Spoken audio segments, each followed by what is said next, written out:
here's a look at what we worked on this week. Our combination that we put together at the end of class had to do with several different basic moves put together. We started with our hip drops. Now remember, if my right hip is going to be dropping, my left leg is my standing leg. It's still a little bit flexible, it's a little soft in the knee, but my right leg is the one that's really bent, and my right hip is lifted up so it has somewhere to drop to.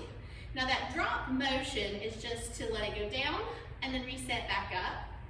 The kind of drop that we were doing was the one where we drop and release the foot. So my hip is doing the exact same thing every time. It's just a difference of whether my foot is touching the floor lightly, and again, my weight's not on it, or it's released out. So I'm just moving my foot in and out as my hip is dropping. So our first 8 count started with the first 4 being that drop and release, drop, release, drop, release. Then we followed up with a circle on just the one side of the hip. So my circle was going back, up, forward, and down. So before I did that circle, I had to bring in that release foot so I could have something to kind of push off from. I brought my hand into my head, and I brought that arm that was just kind of out more towards my hip to accent what I'm doing there.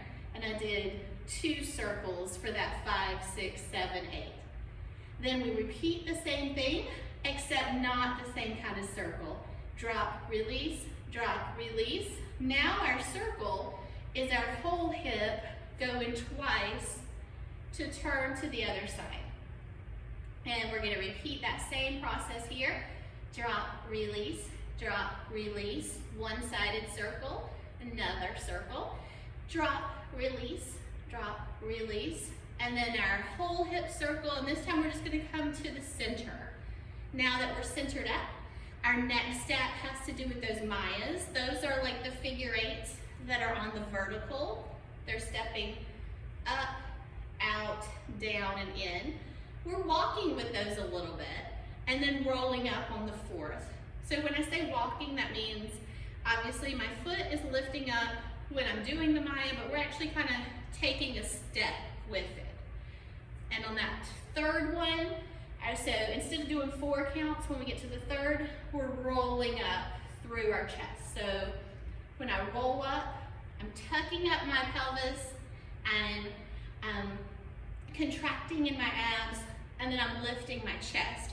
But because I've just done that walking Maya, I'm actually going to do this one kind of on an angle. Instead of pulling my weight back together, my feet together to get my weight centered, I'm going to stay on this kind of angle with my right foot out and roll out to kind of a diagonal.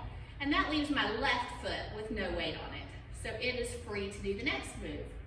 So from here, I'm doing a 3-point turn back to the left. My 3-point turn starts with step, turn, step. That was the 3 points. Okay? So after I have done my Maya, rolled it up, I do my 3-point turn. My weight's now on my left, and I'm going to let that continue on out to make a big hip circle, and then follow it with a little circle as my arm comes up. So again, from that 3-point turn, 1, 2, 3, 4, 5, 6, 7, 8. Let's take that left arm up with our circles, and we're going to turn around. 4 little circles to turn around and bring our hand down as we're coming. And then just to kind of recenter ourselves before we just repeat that same pattern, we're going to put some figure 8s onto the end. Since my hips were going in that counterclockwise direction, I'm going to start my figure 8 on my left hip, right hip, left hip, right hip. And then I'll be ready to go back from the very start and just repeat it a couple of times so that we get that practice of all those different moves. So let's see that to some music that you can follow along with.